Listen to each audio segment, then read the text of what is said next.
morning, and welcome to an all-new Eye of the Tiger. I'm Cam Medrano. And I'm Jaden Miller. Next year, RJUHSD will issue Chromebooks to freshmen and sophomores for at-home and in-class use. All students will have their own Chromebook by the 2019-2020 school year due to an initiative called Digital Equity that district members, such as Assistant Superintendent Joe Landon, worked to implement. When you graduate from school and get into a career, you're going to be using a computer. And when you go to college, they're using computers much more frequently, so for submitting papers or homework. So we think it's the main tool people are using, so why not implement those more in the classroom? Social science teacher Carol Crabtree believes the Chromebooks will alleviate issues caused by sharing Chrome cards. I do have to think ahead, and there are definitely days when I would like to try to do something using the Chromebooks, but it is signed out to another teacher, and so we try to share, and knowing that the students will have a Chromebook every day is liberating. Current freshmen look forward to the opportunities they will have with the Chromebooks next year. It won't let kids have an excuse of not having a computer at home to finish their work and everything, and it will make it so teachers are more willing to do assignments on the computer. I think it helps us to understand how to use technology better, because nowadays technology is really important in all the job industries for the most part. For more information on Roseville High School's Road to One-to-One, pick up yesterday's print edition of Eye of the Tiger. We'll go to Caleb Gibson with EOTSN after this commercial break. Over 20 million teens already have their license. What are you waiting for? All Good Driving School is here to help you get on the road quickly and affordably. All Good Driving School has DMV-approved online driver's education, free DMV practice tests, and quality behind-the-wheel training. Call 916-363-2669 for more information. Good morning and welcome to this Tuesday's edition of EOTSN. I'm Caleb Gibson. As many of you know, the NFL Draft will be taking place this Thursday in Dallas, Texas. However, this draft will be extra special for one RHS alumni and his family. Offensive tackle Kolton Miller will be the third RHS alumni to make it to the NFL. Miller will be joining former New England Patriots defensive tackle and three-time Super Bowl champ Teddy Bruschi and defensive tackle Jordan Carroll. We go to Kobe Estrada with more. Roseville High School alumnus Kolton Miller recently declared for the NFL Draft after his junior year and is currently the number 2 ranked offensive tackle. Although he has graduated, he still has connections with the school as his brother Chad Miller is currently a freshman at Roseville. It's pretty exciting for me and my family just to know that he's going to the NFL, and it's always been his dream. Kolton Miller had an outstanding NFL combine. He got the second fastest 40 at the NFL combine for offensive lineman for his position, and then he broke the long jump record of 10-1.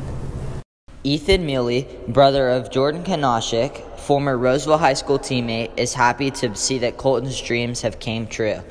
It's crazy. I don't even know. Just to go to the draft and see him achieve his dream, it's crazy. Roseville varsity football coach Larry Cunha coached Miller in high school and has the opportunity to go to the draft in Dallas with the Miller family. Experience, kind of very appreciative of Kolton inviting me to come down and kind of experience it. As a football fan, that's going to be very cool. But on a personal situation, being there and watching Kolton experience a life-changing experience is going to be very special.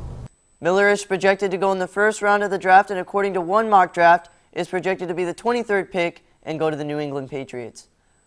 Wherever he goes, we wish Kolton the best of luck, and we look forward to seeing him on the field next season. In other sports news, boys volleyball competed in the Brian Nolan tournament at Granite Bay High School, in which the team went 4-1 with their only loss coming to the Clovis Cougars. Varsity baseball took on the Wood Creek Timberwolves on Saturday, in which the team lost with a score of 12-4, pushing their overall record to 10-9-1. Softball took on the Antelope Titans on Friday and won with a score of 4-3. And finally, Emma Mays and Donnie Jones competed in the high jump down in Los Angeles, in which Mays jumped 4'10" and Jones jumped 6 feet. And that's it on your home for Roseville High School sports. Top plays, breakdowns, and more. Eye of the Tiger Sports Network, EOTSN. And now we go over to entertainment. Thanks, Dale. After a year-long hiatus, J. Cole is back with another album, and it's a little bit of a disappointment. The album, titled KOD, is honestly lacking in a lot of the things that made J. Cole special. While he kept a lot of the hype aspects of his music, all of the chill lyrical parts seem to go missing in this album. His previous album, For Your Eyes Only, songs like Change, Deja Vu, and Immortal really had the J. Cole vibe from his earlier stuff like 2014 Forest Hills Drive and Cole World, but this is really completely different. Even the title and album cover is a little bit problematic. The title KOD means Kids on Drugs, and the album cover has J. Cole wearing king-like clothes and protecting kids that are sipping lean and smoking. While this is nothing like J. Cole has been in the past, it really seems like J. Cole is trying to change his image, and not for the better. While the album is kind of lackluster, the shift of J. Cole changing leads me to give this album a 5 out of 10. In other entertainment news, Marvel's extremely hype movie Infinity War will be dropping on Friday. For my preview of that, check out Monday's print edition of Eye of the Tiger, and for the full review, tune in to Friday's broadcast. And now we go back to news. Thanks, Jackson. Last Friday, students fundraised for a national charity. Last Friday, 2 English classes participated in a walk to raise money for children in Liberia. Students walked 4 laps around the track, along with carrying a bucket of water. It is like an act of kindness, just to kind of relate with the people back in Liberia and their just everyday struggle and daily routine of having to get water and just like be able to survive another day with like a good, clean supply of water. Although the walk benefits the kids in Liberia, Ivan also thinks the walk can greatly benefit the students in a positive way. It makes more kids are open to be like agents of change, and it helps kids kind of like get out of their own like personal world and personal struggles, and maybe like see what it's like for somebody else who's like maybe less opportunistic or less like advantaged. Many of the students that participated think the walk was a great learning opportunity and believe that it should be continued in the following years. I think it's really cool that like it's just like a small portion, but if it was like a bigger thing of our whole school, like it would be like really like make an impact. And because like Ms. Warden is so passionate about it, I feel like maybe one day it will be the whole school. Although the water walk was the culminating event of this project, students will continue to fundraise for Children of Compassion individually. And that's it for us today on Eye of the Tiger. And remember, we're always on at eyeofthetigernews.com. See you next time.